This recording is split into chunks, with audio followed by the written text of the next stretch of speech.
Om Swastiastu. Hello everyone, good morning. My name is Gede Octa Wibisana Pratama Putra. You can call me Octa.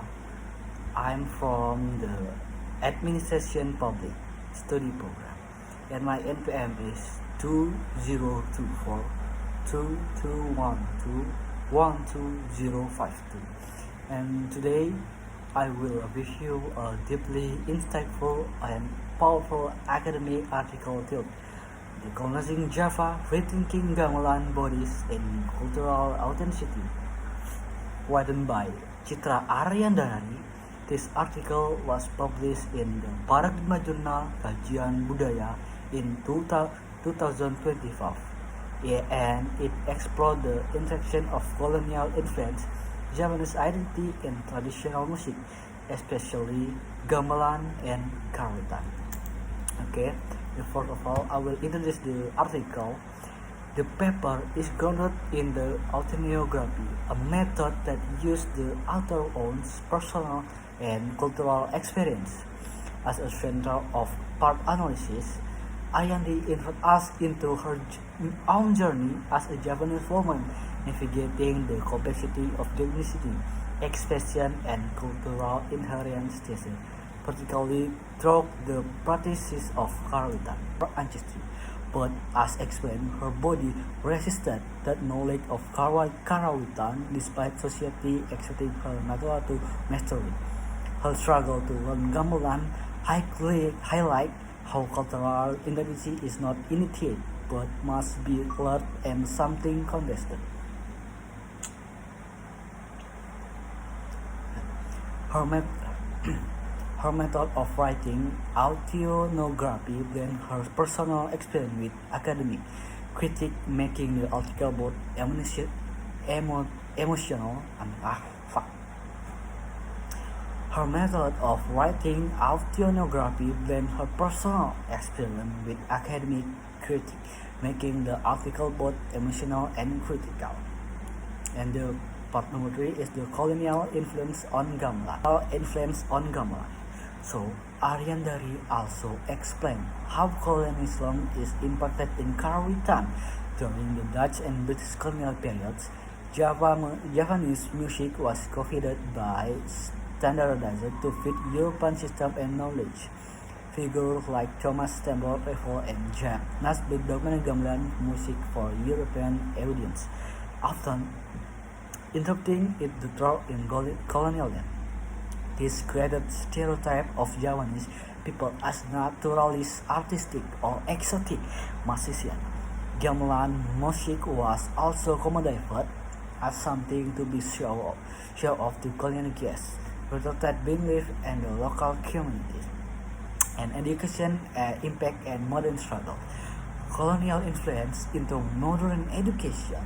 Music school in Java began using Western measurement and teaching system, which sometimes confided with the oral tradition of gamelan. Aryandi herself experienced this disconnection. She had to learn gamelan from Western measurement, but veteran performed and used language and initiative. She found herself frustrated not only by the difficulty of music but also by how society expected her to perform her Javanese identity correctly. She introduced a key theoretical concept, body as archive, arguing that our physical selves embody memory, tradition, and sometimes resistance. This is not merely about cultural interactions, but about how bodies absorb, resist, or fail to align with culturally constructed expectations. The cultural background and personal reflection. Aryandari recalled her childhood growing up in Saidan, a village near the Yogyakarta Palace, often referred as the cultural heart of Java. Naturally, people assumed she would be deeply connected to karawitan. However, her life reality was quite the opposite. Despite her location and Javanese identity, she never truly coincided with the sound of practice of gamelan during her formative years. This gap between cultural expectation and personal experience is central to the circle. Two authors did not grow up mastering traditional music, and when she studied Ethnomus Musicology in University Indonesia. She was expected to have this knowledge internally simply because she is Japanese. She described how challenging it was to learn gamelan and how authentic she felt when surrounded by other students or musicians who appeared to grasp the music effortlessly. This formed emotional and literary foundation of the article. And the colonial influence on Japanese music, the article transitions into historical and analytic reflection. Ariandi explored how colonialism influenced Kauritan through processes like confidation, standardization, and documentation. Figures like Sir Thomas Stamford Raffles and Jabkins played major roles in archiving Japanese music, but their approach reflected a colonial mindset. Raffles, for example, documented gamelan not preserved to be Japanese, but to showcase the exotic East to European audience and support British colonial authority. The shift from more oral tradition to written notation, particularly through the Kepatihan system, was also colonial legacy. It's saying the way Karawitan was rough and tough, and in some cases, it discerned the music from original cultural and spiritual context. The concept of body as archive. Ariandari's most innovative contribution is the theory of body as archive. She suggests that our bodies are not just passive archive of the culture, but active sites of negotiation, rejection, or adaptation. In her case, despite being ethnically Japanese, her body did not naturally absorb. It means gamelan tradition, learning Karawitan was struggle, not a given. This challenged the common stereotype that ethnic identity equals cultural mastery.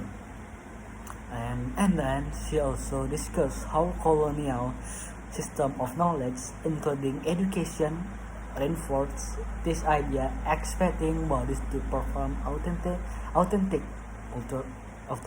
culture without acknowledging modern hybrid or personal variation. And then post-colonial identity and cultural resistance. In the post-colonial era, Ariandi argues we still carry colonial assumption. There is an expression, particularly in academic and international circles, that Japanese ethnomusicologists should not only know gamelan but embody it.